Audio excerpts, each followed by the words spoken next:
Today in At Issue for Teens, remarkable stories of underage overachievers. Youth are very inspiring when they have a cause and they do the best they can. So I encourage everybody in this room to believe in students and in what they can do. That's At Issue today.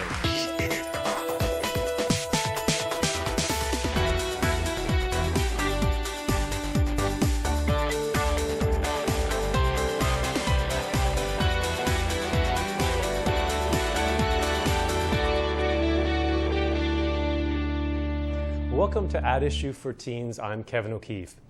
Have you ever been told you're too young to do something? Ever felt like giving up because no one takes you seriously? Well, today, teenagers who've achieved remarkable success despite the odds. In fact, they've just joined an elite group known as the Top 20 Under 20 in Canada. The national competition selects teens who've demonstrated leadership and innovation that betters their school, neighborhood, province, and country. But at ichannel, we're taking that competition one step further. We're looking at award winners who are all under 18. First up, Aly Kassim-Lakha. At 17, he's the creator of Coconet, a company that developed an anti-malaria net made of coconut fiber. Here's a quick clip of Aly at the Top 20 Under 20 award ceremony. Check it out. When I found out that every 30 seconds there's a child dying of malaria, and I found out that malaria is treatable, it's easily preventable, and yet it still affects so many people in the developing world, I thought that there had to be a solution, and what we're doing right now wasn't working. It isn't working, and I thought that entrepreneurship was the best way to solve that problem. I think we've seen with microcredit in the developing world that it's done wonders for these people, and so the triple bottom line principles are environment, they're to make a profit, obviously, which is very important, but also to help people, and I think that's really the best way to solve these problems. You have a company that's interested in taking this product to market. What do you think about that? Is that an exciting opportunity? Is it a little bit scary? Do you feel you know how to do that? Do you think you need a mentor or a coach or enlist some help to get some advice on how to do that? Sure. I mean, every time there's help, it's always welcome. What we've done this week has been amazing. We spent a lot of time in the corporate world and really learned about how to deal with trying to raise funds and donations. I would obviously welcome tons of help if possible. It's exciting, it's a daunting challenge, but I think it's definitely possible. Where are we going to see you in 10 years? I think in 10 years, I know I want to be an entrepreneur. I see myself as a business leader who really uses entrepreneurship, but also the ethical side of entrepreneurship, and mixing those two together. I think that can be a really effective means of solving some major global issues, and so that's where I would see myself 10 years from now.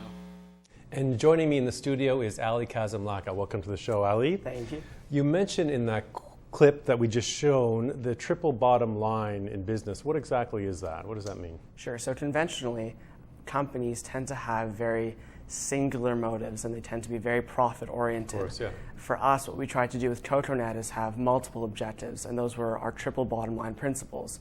The first one was obviously to make a profit. I think that's essential to every company. But the other two were to better the human condition and make sure that our project also helped other people, help better the lives of other individuals who are vulnerable, whether it be in North America or internationally. And the second objective, in addition to those two, was to help the environment. And I think that's becoming more and more a problem and an issue that we need to try and focus on.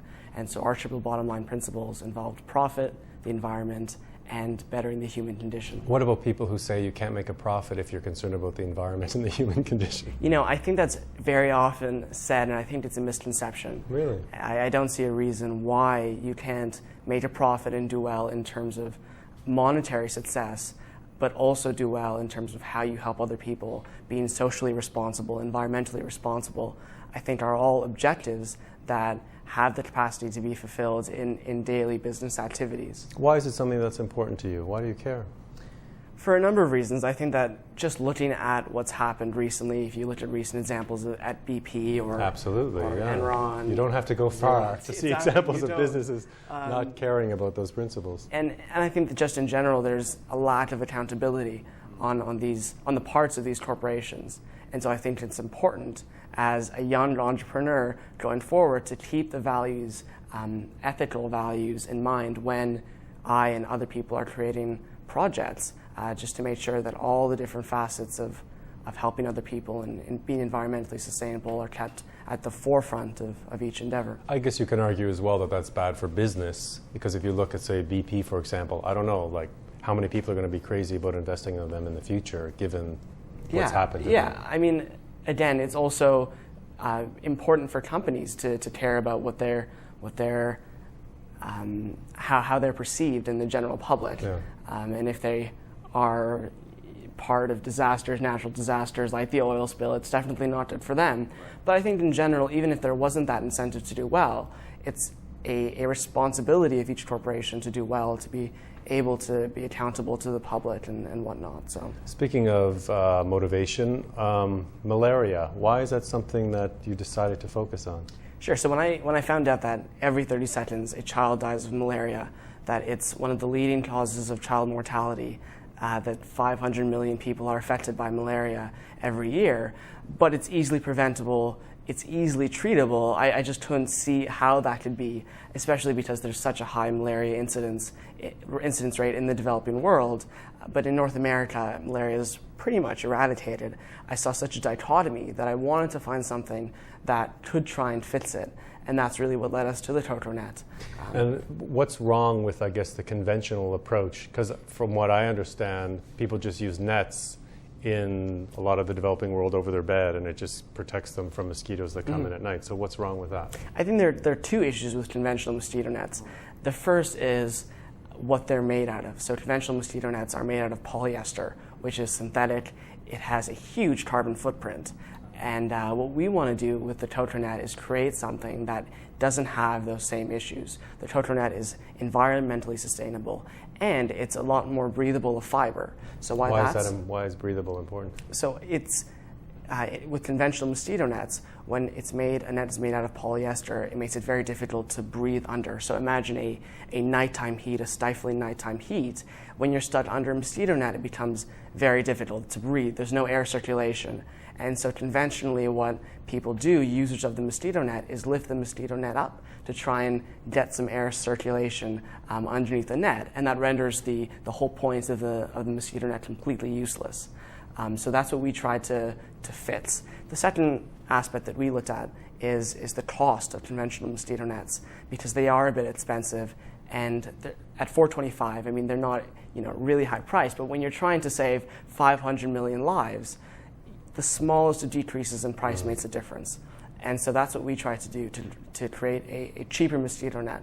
And that's what we did. How did you come up with coconut fiber? Like, out of that, why was that your choice to make the net? At Shad Valley, we were given What's Shad Valley? Shad Valley is a business creation competition. Among other things, what you do there is they give you a theme around which you create a project and a company. And the theme when I was at Shad Valley was the use of natural fibers. And so that's how we evolved and how we developed the Coconet off natural fibers. And what did you discover about the coconut net? What were the key factors that thought, oh, okay, this is the way to go? Yeah, it's readily available in the developing world. There's a burgeoning coconut industry in Tanzania and East Africa and China and India. And so there's a lot of this product. It's called core that we use. And in addition to that, it has all the environmentally sustainable aspects to it, and it's relatively cheap. So that was good too. And then this is breathable as well, like you said. So the people aren't going to lift the net up in the middle of the night. What stage are you at in the developing of your project? You've made a prototype, or where are you at exactly? So we're all high school students right now, all the other guys in our company. So it's been a bit difficult to take this project to the next step.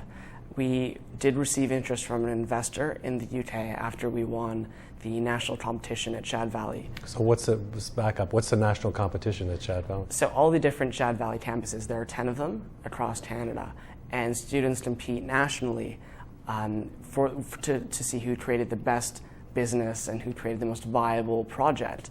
And so once we won the award for having the best project nationally, the word spread of what we had done, and we received news from an investor in the UK who wanted to help us try and take the project to the next level. Now we're still, again, in high school, so it's been a bit difficult to do so. but we're in the process of looking at our different options and seeing how and when we can really take this, again, just one step further. What role does your faith play in the work that you do? You have this incredible conviction, as you said, to the environment, to helping other people. Is there a faith basis to this? There is a very significant faith basis. For me, I'm an Ismaili Muslim, and our faith stresses the importance of having a balance between the physical aspects of your life, the intellectual aspects of your life, everything in balance. And for us, again, it's important if you are creating a business, if you are, as an entrepreneur, if you are working as an entrepreneur, it's important to have not only, again, that profit motive, but also the motive of trying to help people, of having, again, that balance and making sure that you can support in your daily life the most vulnerable members of society, really having that integrated aspect to your life. I think because so many people think of faith as something you do in a place of worship, and business is something you do in an office building. Right. So it's nice that you're able to combine. No, for us it's very, very, very cohesive in that sense. What does the future hold for you? I mean, you mentioned that Coconet may have an investor, and you may be manufacturing this and distributing it in terms of school or plans for the future. Sure. So my immediate objective would be to seek admission into an Ivy League school or a school in the UK. After that, I know I want to study biomedicine, biotechnology in combination with business, because I think that will provide a really solid foundation to assess medical business opportunities, ones that, again, made a profit, ones that are viable in terms of monetary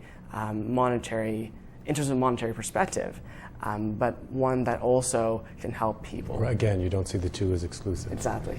If someone is watching right now and I guess wants to know more about, is Shad Valley is the name of the program, or your project or whatever, is there a website or just Google Shad Valley? Sure, yeah. Google, I think the best way would be to just Google Shad Valley, and a bunch of different searches will come up, and just to go to the Shad Valley website.